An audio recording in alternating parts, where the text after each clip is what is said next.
இப்போ share market தெரிஞ்சுக்கணுன்னா chart பற்றி தெரிஞ்சிருக்கணும், ஃபண்டமெண்டல்ஸ் தெரிஞ்சிருக்கணும் அப்படிலாம் சொல்லுவாங்க. நீங்கள் அதையெல்லாம் தாண்டி ஜோதிடம் தெரிஞ்சிருக்கணும்னு சொல்கிறீங்க சார். டெக்னிக்கல் தெரிஞ்சிருந்து என்ன பண்ண போகிறீங்க? டெக்னிக்கல் தெரிஞ்சு நீங்கள் சம்பாதிச்சிருக்கலாமே. மீனத்தில் இருக்கக்கூடிய சனி பகவானோ, கும்பத்தில் இருக்கக்கூடிய ராகுவோ, கடகத்தில் இருக்கக்கூடிய குருவோ, இது எல்லாமே சாதகமான சூழ்நிலையாக இல்லை. வாங்கிறது எப்போன்னு தெரியணும். நமக்கு 150 ரூபாயில் வாங்கியிருந்தா 250 ரூபாயில் விற்கணுங்கிறது தெரியணும். ஆனால் நம்ம எப்போ வாங்கணும்னு தெரியலை, எப்போ விற்கணும்னு தெரியலை. இது என்ன அப்படின்னா, இது கிரகங்களுடைய ஆளுமைக்கு உட்பட்டது தான். லாங் டைம் எவ்வளோ தூரம் வாங்க முடியுமோ அவ்வளோ தூரம் நீங்கள் வாங்கி வச்சுக்கலாம். நீங்கள் ஷார்ட்டாக இன்ட்ராடேவோ இல்லை கால் ஆப்ஷனோ புட் ஆப்ஷனில் நீங்கள் வாங்குனீங்கன்னா இந்த ஷேர் மார்க்கெட்டில் நீங்கள் சம்பாதிக்கவே முடியாது. அதனால் நட்டம் தான் வரும். பிரிச்சை இலக்கணம் இது ஒரு ஜாக்பாட் மாதிரி தான். ஆனால் ஜோதிடம் தெரியாமல் ஷேர் மார்க்கெட்டில் போனால் என்னைய பொறுத்தளவு ஒரு ரிஸ்க்கு தான். வணக்கம் சார். வணக்கம். இன்றைக்கி ஒரு பக்கம் ஈரான் இஸ்ரேல் போர், இன்னொரு பக்கம் அமெரிக்காவோட வட்டி விகிதங்கள், இன்னொரு பக்கம் பார்த்தா இந்தியாவோட ரூபாய் மதிப்பு குறைகிறது, கச்சா எண்ணெய் பற்றாக்குறை, இப்படி பல விஷயங்கள் நடக்குது. இதோட பிரதிபலிப்பு எல்லாமே ஷேர் மார்க்கெட்லையும் தெரியுது. இது எல்லாமே பலருக்கும் நட்டத்தை கொடுக்குது, சிலருக்கு வாய்ப்புகளை உருவாக்கி தருது. பெரிய பெரிய அறிஞர்கள்லாம் என்ன சொல்றாங்கன்னா, நீங்க கீழே போகுது, நெகட்டிவா போகுதுன்னு பார்க்காதீங்க, இதை ஒரு வாய்ப்பா பாருங்க, கீழே இருந்து திரும்ப அது மீண்டு வரும், அப்படி மீண்டு வரும்போது நீங்க இங்கேயே இன்வெஸ்ட் பண்ணிட்டீங்கன்னா உங்களுக்கு பெரிய லாபம் கிடைக்கும் அப்படின்னு சொல்றாங்க. சிலர் மியூச்சுவல் ஃபண்டு ETF-லாம் அவ்வளோதான், அரசு ஏமாத்துது அப்படின்னு சொல்றாங்க.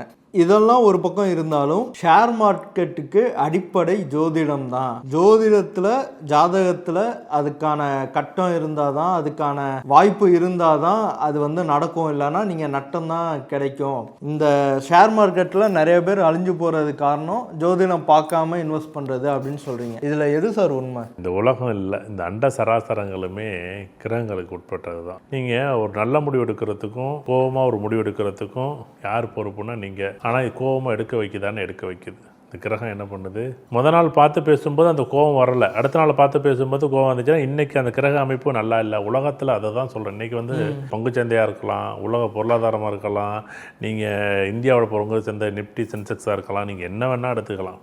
எப்பயுமே மீனத்தில் இருக்கக்கூடிய சனி பகவானோ, கும்பத்தில் இருக்கக்கூடிய ராகுவோ, கடகத்தில் இருக்கக்கூடிய குருவோ, இது எல்லாமே சாதகமான சூழ்நிலையாக இருக்காங்க இல்லை.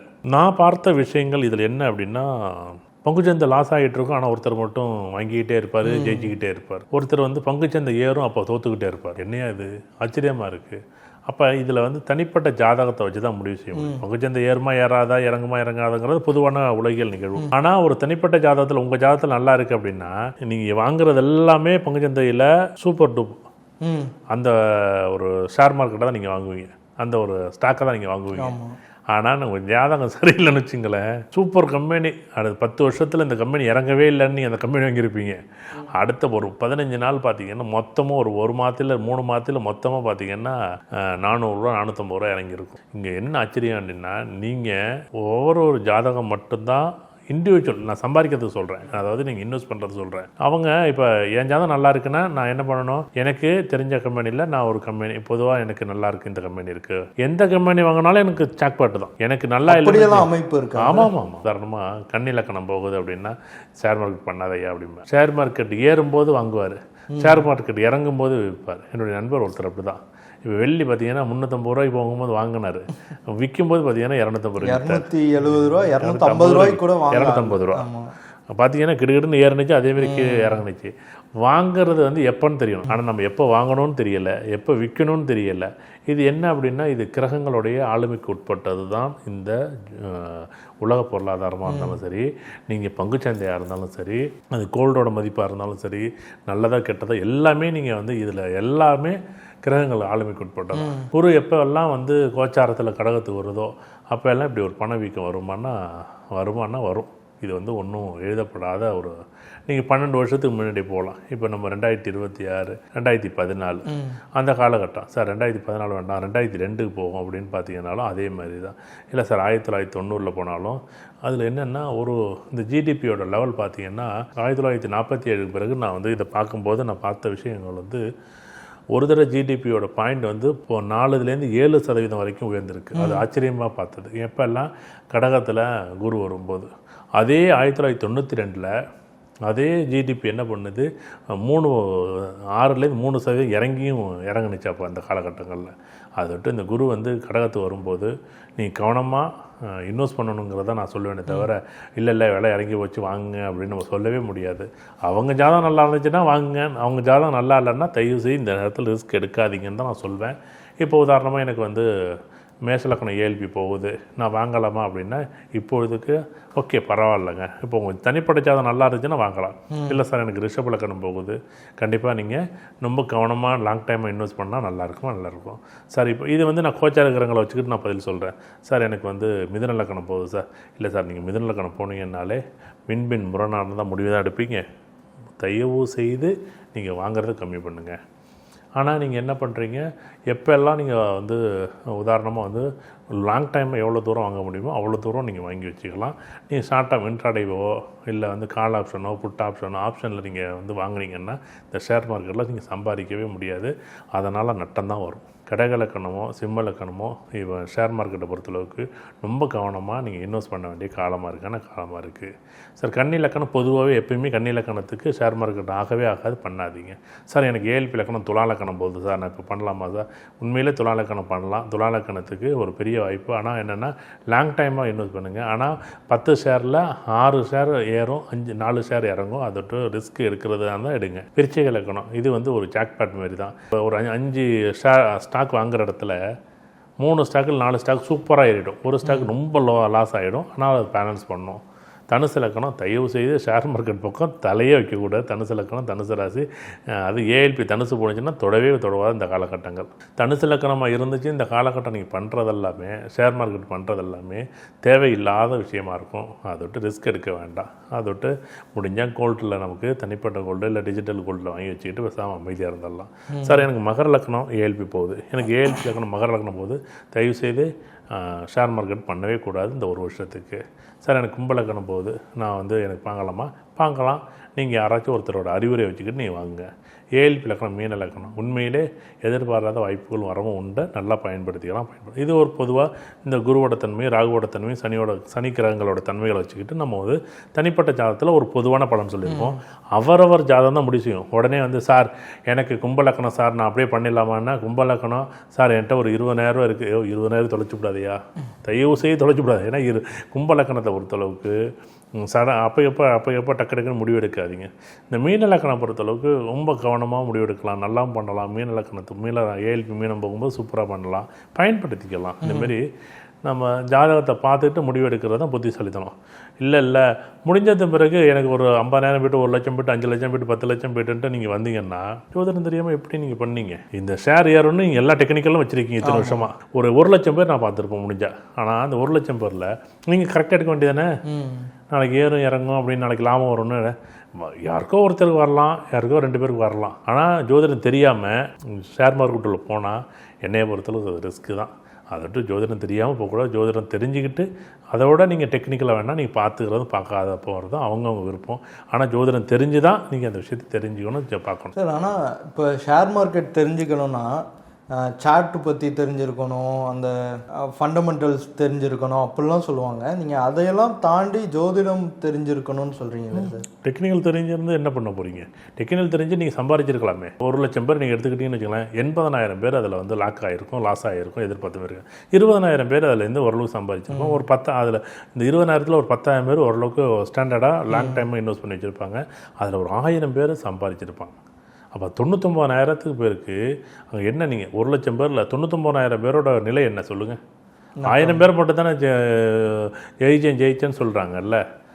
ஒரு 100 பேர் ஜெயிக்கலாம், 1000 பேர் என்ன ஜெயிக்கலாம் 1 லட்சம் பேரில். 99,000 பேர் தூக்குறாங்களே. ஏன் அப்படின்னா அங்கே தெரியலை. நீங்கள் சார்ட்டு படிக்கிற நீங்கள் ஜோதிடம் படிங்க, ஏஎல்பி படிக்கலாம். நான் ஜோதிடம் படிக்காமல் நான் தெளிவாக சொல்கிறேன், ஷேர் மார்க்கெட்னு யார் வந்தாலும் நீங்கள் படிங்க, எனக்கு தெரியாதுன்றேன். ஏன்னா இந்த ரிஸ்க்கு ஒவ்வொரு தடையும் அவங்க ரிஸ்க் எடுக்கணும் பாருங்களேன். இவங்க என்ன பண்ணுறாங்கன்னா ஒரு விஷயம் வரும் உடனே வந்து நடந்துடும், இது நடந்துடும், இந்த கிரகம் அந்த கிரகம் சூரியன் செவ்வாய் சந்திரன் இப்படி வருது அப்படி வருது, அதெல்லாம் நேரம் நல்லா இருக்கிற வரைக்கும் ஓடும். நேரம் நல்லா இல்லைன்னா அந்த பக்கம் போகவே போன ரிஸ்க்கு தான் அது. என்ன நடக்குங்கிறீங்க நீங்கள்? ஒரு 10 நாளில் 10,000 சம்பாதிச்சங்கிற பெரிய விஷயம் இல்லை, ஒரு நாளில் 1 லட்ச ரூபா நட்டங்கிறது பெரிய விஷயமா என்ன? அது எதுக்கு நீ 10 நாளில் 10,000 சம்பாதிச்சேன்னு பெரிய விஷயமா? முடிஞ்சு போச்சு அந்த இதுக்கும் வாழ்க்கையே ஒரே நாளில் முடிஞ்சு கொடுக்கும் ஜோதிடம். நான் ஒரே நாளில் முடிஞ்சு கொடுக்கும். இந்த ஷேர் மார்க்கெட்டோட நம்ம சம்பாதிக்கிற மாதிரி சம்பாதிச்சு அதில் கொண்டு போய் ஏன்னா கிரக நிலை இன்றைக்கி நல்லா இல்லைப்பா, நமக்கு வருமானம் வராது, கொஞ்சமாக தான் வரும், கொஞ்சம் பார்த்துக்கணும், நமக்கு இந்த அமைப்பு இல்லை, நம்ம பொறுமையாக இருக்கணும், முடிவெடுக்கக்கூடாது, முடிவெடுக்க முடியாது, முடிவெடுக்க தெரியலை, நம்ம கிரக அமைப்பு சரியில்லை, நம்ம குழப்பமான நிலையில் இருக்கோம், நமக்கு 2ஆம் பாவம் சரியில்லை, 5ஆம் பாவம் சரியில்லை, 10ஆம் பாவம் சம்மந்தப்படலை, 4ஆம் பாவம் சம்மந்தப்படலை, அப்போ நம்ம அமைதியாக இருந்தது நல்லது. இல்லை இப்போ நாளைக்கு 2ஆம் பாவம் நல்லா இருக்குது, ஓகே பரவாயில்ல. ஒரு உதாரணமாக ஒரு 10,000 போட்டால் இன்ட்ராடேவில் நான் சொல்கிறது, சார் 10,000 போட்டால் ஒரு 2,000 கிடைக்கும் எடுத்துக்கலாம், 10,000 போட்டு ஒரு 1,500 கிடைக்கும், 10,000 போட்டு ஒரு 800 கிடைக்கும், 900 கிடைக்கும். நான் 1 லட்ச ரூபா போட்டு ஒரு 10,000 எடுக்க முடியும், 1 லட்ச ரூபா போட்டு ஒரு 12,000 எடுக்க முடியும். இது ஒரு ட்ரேடிங்கில் ஒரு நியாயமான அமைப்பு. ஆனால் நம்ம என்ன பண்ணுறோம், 1 லட்ச ரூபா போட்டு 1 லட்ச ரூபா எடுக்கணும்னு நினைக்கிறோம். அது ரிஸ்க்கு. ஆனால் அதை நம்ம பண்ணவே கூடாது. அது பண்ணினோம்னா அது கண்டிப்பாக அதை வந்து நீங்கள் நானும் எத்தனையோ பேரை சந்திச்சிட்டேன். ஆனால் 10 வருஷம் கஷ்டப்பட்டு சம்பாரித்து 10 நாளில் அந்த ஷேர் மார்க்கெட் கொண்டு விட்றாங்க. இன்வெஸ்ட் பண்ண தெரியாமல் கொண்டு போய் இன்வெஸ்ட் பண்ணுறது தானே. நல்ல இடத்துல நல்ல கம்பெனியில் நல்ல இப்போ வந்து ஒரு உதாரணமாக ஒரு போர் சம்மந்தப்பட்ட விஷயம் நடக்குது, இப்போ வந்து அமைதியாக இருக்கிறது பெஸ்ட்டு, இருக்கிறது இருக்கட்டும், அப்படியே இருக்கட்டும், விட்டுருவோம், பார்த்துக்கலாம், இப்படி நம்ம பேசணும், இப்படி கொண்டாடணும். இப்போது ஏஎல்பி ஆப்லேயே வந்து நீங்கள் பங்குச்சந்தைன்னு சொல்லி ஒரு இதுவே வச்சுருக்கீங்க, அது என்ன சார், அது என்ன பண்ணும்? அது இப்போ என்ன பண்ணும் அப்படின்னா, அது என்னுடைய ஆய்வுக்காக தான் நான் அதை பதிவு பண்ணி வச்சுருக்கேன். ஏன் அப்படின்னா, இது என்ன அப்படின்னா 1992 நான் ஆய்வு பண்ணுறேன். 1992 பிறகு தான் அந்த செபி நிஃப்டி சென்செக்ஸை பற்றி பேசுகிறோம். இந்த டைம் வந்து 4 விதமாக நான் அதை ஆய்வு பண்ணுறேன். உதாரணத்துக்கு இன்றைக்கி கோச்சார கிரகங்களுடைய ஒரு நிலை இருக்கும், ஏன் ஜாதகம் அப்படின்னு ஒன்று இருக்கும், ஒரு கம்பெனியோட பேர், இப்போ எம்ஆர்எஃப், அப்போலோ ஹாஸ்பிட்டல், இல்லை ஏதோ ஒரு கம்பெனியோட பேர், ஒரு ஸ்டாக்கோட பேர் இருக்கும். அதேமாரி இந்தியாவுக்குன்னு ஒரு கிரக நிலைகள் எப்படின்னு ஒரு அமைப்பு இருக்கும். இந்த 4க்கும் இப்போ உதாரணமாக இந்தியாவோட கிரகநிலை நல்லா இருந்துச்சுன்னா ஸ்டாக் நல்லாயிருக்கும், ஒரு கம்பெனியோட 2ஆம் பாவம் நல்லா இருந்துச்சுன்னா ஸ்டாக்கோட வலிமை நல்லாயிருக்கும், கோச்சாரம் நல்லா இருந்துச்சுன்னா இன்றைக்கி அந்த கிரகநிலை நல்லா இருந்துச்சுன்னா ஓகே பரவாயில்ல, இன்றைக்கி ஒன்றும் இறங்கிடாது அப்படின்னு நினைப்போம். சப்போஸ் இதில் 2ஆம் பாவம் எனக்கு நல்லா இருந்துச்சுன்னா நான் ஆப்ஷன் வாங்குறேன்னு வச்சுங்களேன், கால் ஆப்ஷன் வாங்குவேன். இல்லைன்னா ஏன்னா இது எல்லாமே ஒத்து போகணும். இன்றைக்கி உலக பொருளாதாரம் ஒத்து போகணும், இந்திய பொருளாதாரம் ஒத்து போகணும், கம்பெனியும் ஒத்து போகணும். உலக பொருளாதாரம் சூப்பராக இருக்கும், இந்திய பொருளாதாரம் சூப்பராக இருக்கும். ஒரு கம்பெனியில் ஒரு சின்னதாக ஒரு பால்ஸ் எங்கேயாச்சும் ஒரு தவறு கண்டுபிடிச்சிருப்பாங்க, உடனே அந்த கம்பெனி கடன்னு இறக்கணும்.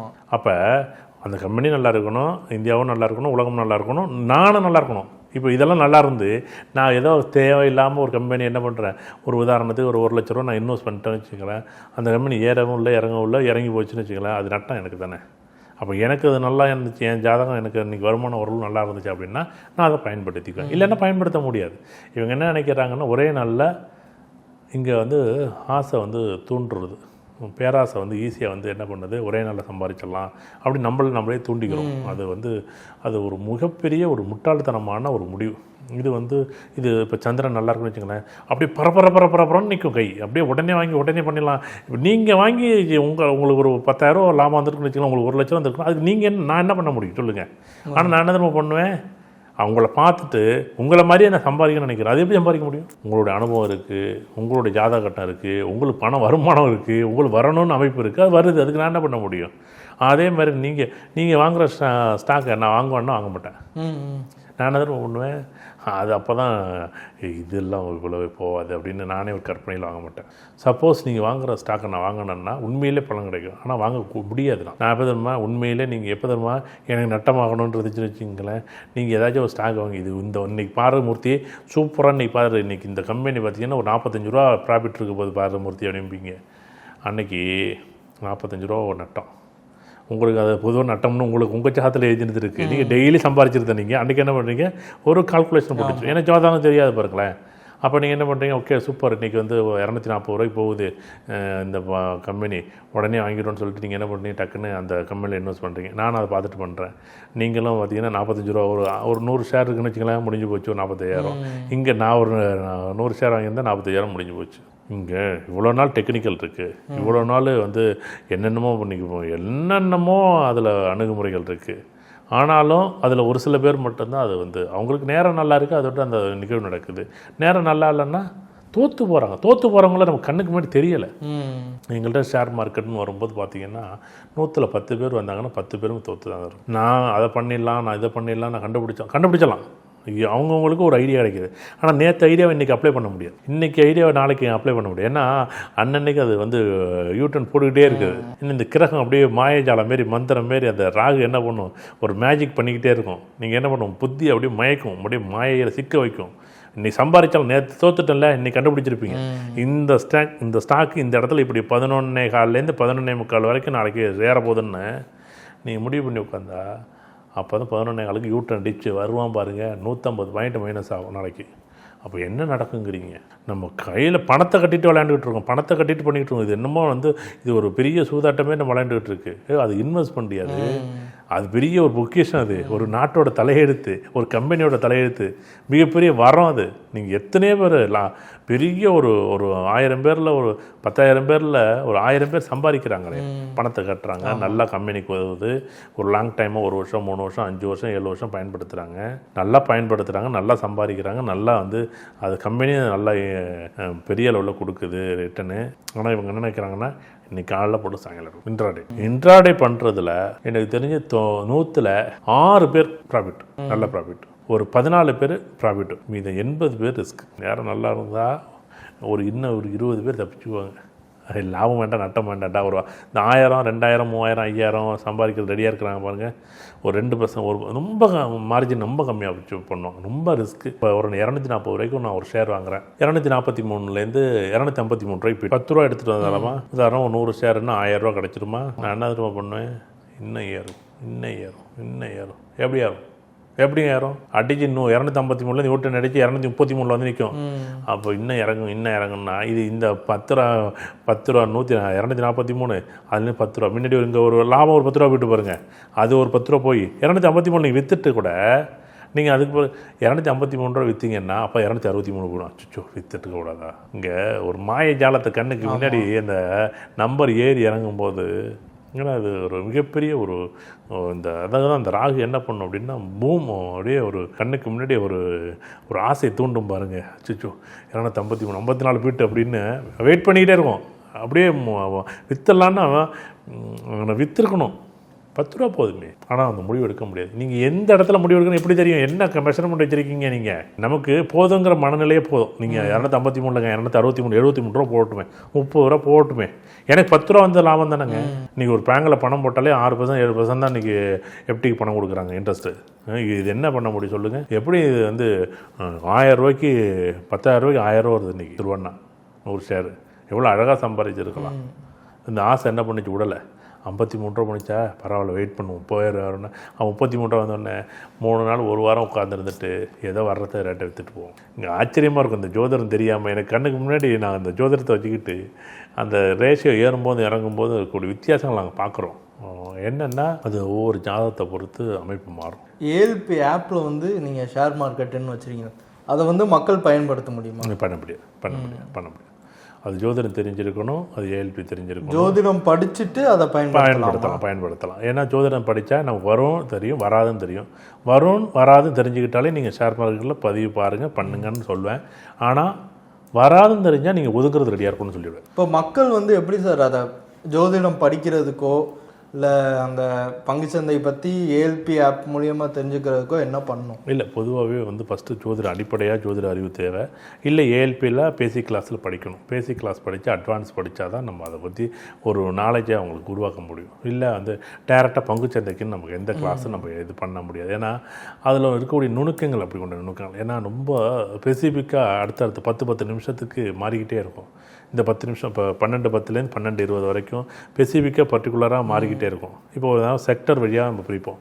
இப்போ நிறைய செக்டரில் இருக்குதுன்னு வச்சுக்கலாம். அந்த செக்டர்லேயும் நம்ம இந்த செக்டர் பயன்படுத்தலாமா, இந்த செக்டர் பயன்படுத்தலாமா, இதை பயன்படுத்தலாமான்னு இப்போ அந்த மாதிரி நீங்கள் உங்களுக்கு வந்து ஜோதிடம் தெரிஞ்சு ஏஎல்பி பேசிக் அட்வான்ஸ் முடிச்சிருந்தா இந்த பங்குச்சந்தையை நம்ம ஓரளவுக்கு பயன்படுத்தலாம்.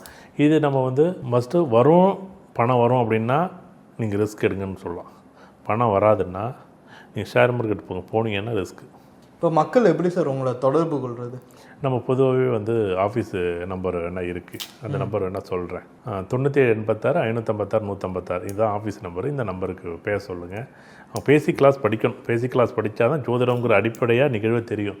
ஜோதிடம் தெரியாமல் நம்ம ஒன்றுமே பண்ண முடியாது. ஏன்னா பொதுவாக நான் ஷேர் மார்க்கெட்டுக்குன்னே சொல்ல மாட்டேன், ஒரு வாழ்க்கைக்கே நீங்கள் வாழ்க்கையோட பயணத்துக்கு ஜோதிடம் படிங்க. அட்லீஸ்ட் ஜோதிடம் தெரிஞ்சால் ஒரு சின்ன ஒரு முடிவு எடுக்க முடியும். எனக்கு கண்ணுக்கு முன்னாடி என்ன இருக்குன்னு கண்ணை திறந்து பார்த்தா தானே தெரியும். அப்படின்னு என் வாழ்க்கைக்கு முன்னாடி என்ன இருக்குன்னு தெரியாமல் யாரோ சொல்கிறாங்க, எதோ சொல்கிறாங்க, எதோ கேட்குறோம். அப்போ என் வாழ்க்கைக்கு நான் தானே முடிவு எடுக்கணும், என் வாழ்க்கைக்கு நான் தானே முடிவு எடுக்க முடியும். ஏன்னா ஜோதிடம் சொல்லும்போது நீங்கள் யாரும் கேட்க மாட்டாங்க. ஷேர் மார்க்கெட் ஒத்து வராது பண்ணாதான்னு சொன்னால் நான் ஏஎல்பி ஜோசியரில் எந்த ஜோசியர் சொன்னாலும் கேட்க மாட்டீங்க. அதுதான் நான் சொல்கிறது. நேரம் சரியில்லைன்னா என்ன பண்ணுவோம், ஏதோ ஒரு வகையில் கொண்டு போய் அதை லாஸ் பண்ணிடுறாங்க.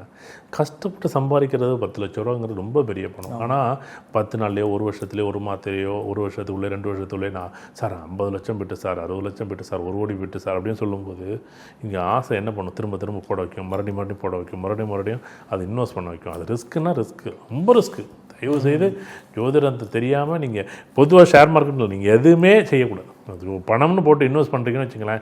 நான் ஒரு உதாரணம் டெக்ஸ்டைல் வைக்கிறேன், ஒரு பூ கடை வைக்கிறேன், ஒரு மளிகை கடை வைக்கிறேன். நீங்கள் என்ன கடை வேணாலும் வைங்க. அடுத்த 5 வருஷத்துக்கு எப்படி இருக்கும், இல்லை அடுத்த 10 வருஷத்துக்கு எப்படி இருக்கும், அடுத்த 20 வருஷத்துக்கு எப்படி இருக்கும், ஒரு 7 வருஷத்துக்கு எப்படி இருக்கும், இல்லை 2 வருஷத்துக்கு எப்படி இருக்கும்னு ஒரு திட்டமிடலோட உங்களுடைய கணக்கு.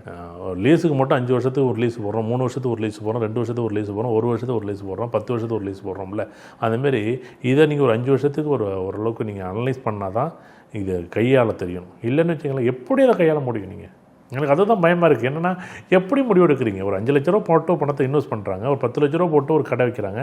அந்த கடை எப்படி ஓடும்? இப்போ அவனுக்கு தொழிலே பண்ண தெரியாது. அவர்கிட்ட போயிட்டு 10 லட்ச ரூபா 20 லட்ச ரூபா கொடுத்து கடை வச்சா எப்படி ஓடும்? அது ஓடாத இடத்துல ஓடாத காலத்தில் கொண்டு போய் வச்சுட்டு எனக்கு தொழிலே ஓடலை சார், எப்படிப்பா ஓடும்? நீங்கள் வெடிக்கிறதுக்கு வேண்டி மெடிக்கல் வைக்கணும், நீங்கள் போய் மளிகை கடை வச்சா நீங்கள் மளிகை கடை வைக்கணும், ஆனால் மெடிக்கல் வச்சா இங்கே எல்லாமே என்னென்னா உங்களுக்கு என்ன பிடிக்குதோ, உங்களுக்கு என்ன தேவை இருக்கோ அதை பார்த்தா இங்கே முடிவு எடுக்கிறாங்க. நான் நிறைய பேர் பார்ப்பேன், இப்போ பெரிய துணிக்கடை வைக்கணும்பாங்க. துணிக்கடை வைக்கணும்னா இன்றைக்கி ரிஸ்க்கான ஒரு விஷயம் என்ன அப்படின்னா, இன்றைக்கி ஆன்லைனில் அவ்வளோ துணி வந்துருக்கு. அப்போ அதை ஆன்லைனில் நீங்கள் சேல் பண்ணுறதுக்கு ரெடியாக பரவாயில்லைங்க. 3ஆம் பாவம் நல்லா இருக்குது, 10ஆம் பாவம் தொடர்பு இருக்குது.